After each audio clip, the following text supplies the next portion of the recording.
Sekarang kita akan bahas mengenai batik lagi, di mana batik merupakan salah satu aset dari keragaman budaya Indonesia dan sudah diakui oleh UNESCO. Ini menjadi penting sekali ternyata untuk perekonomian Indonesia. Setidaknya saat ini batik telah menjadi dress code dalam forum-forum nasional ataupun internasional, mengganti pakaian resmi dengan setelan jas lengkap. Pada 2009, UNESCO mengesahkan batik Indonesia sebagai warisan budaya dunia dan batik masuk dalam daftar representatif budaya tak benda warisan manusia. Sebagai apresiasi atas pengakuan internasional terhadap batik, pemerintah menetapkan 2 Oktober sebagai Hari Batik Nasional, which is hari ini ya. Di mana-mana jangan kaget kalau misalkan tiba-tiba kita ketemu orang pakai baju dengan motif batik gitu ya kan. Betul, selebritis dunia juga banyak yang menggunakan batik. Ada Jessica Alba, Reese Witherspoon pernah difoto ya pakai batik ya. Heidi Klum, Dakota Fanning, banyak lagi deh pokoknya. Nah, kita akan bahas mengenai ini. Ingin tahu seperti apa? Kita akan ngobrol dengan Ibu Fathia Akadir, Ketua Paguyuban Pecinta Batik Pekalongan di Saatnya Bertanya. Sekarang saatnya bertanya. Cuma di KBR Pagi. Nggak perlu tahu filosofi di balik motif batik, yang penting nyaman dipakai dan cocok sama warnanya. Memang batik ada filosofinya, zaman dahulu kala nenek moyang kita. Sekarang ini udah banyak orang yang tidak mengetahui mengenai itu. Harusnya, tapi sekarang siapa yang peduli, kecuali para pecinta ya. Pecinta aja mungkin yang anak-anak muda sekedar mencintai, tidak pernah membuka buku-buku sejarah batik. Batik atau kain bermotif batik sama aja? Beda. Kain motif batik itu yang diprinting, istilahnya sablon ya, batik sablon. Sementara yang batik asli ya batik dikerjakan cukup lama, memerlukan waktu.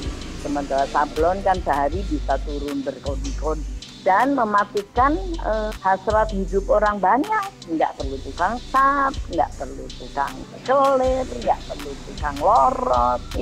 Ironis sekali. Jangan pakai motif parang rusak, bawa sial katanya.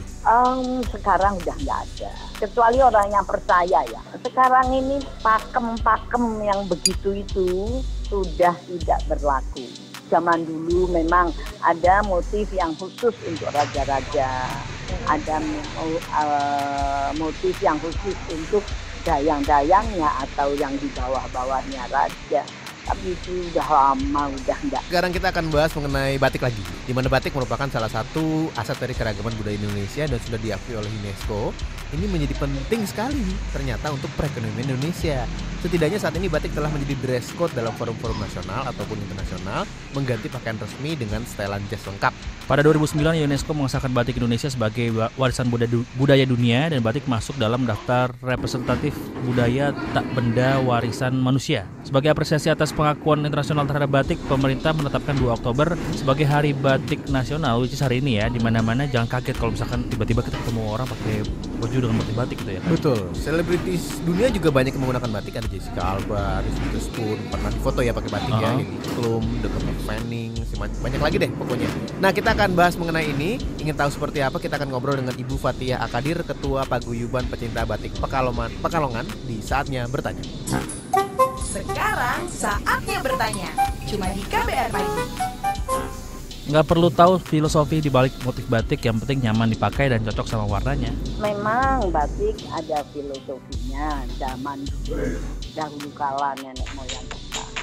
Sekarang ini udah banyak orang yang tidak mengetahui mengenai itu. Harusnya, tapi sekarang siapa yang peduli, kecuali para pecinta ya. Pecinta aja mungkin yang anak-anak muda sekedar mencintai, tidak pernah membuka buku-buku sejarah batik. Batik atau kain bermotif batik sama aja?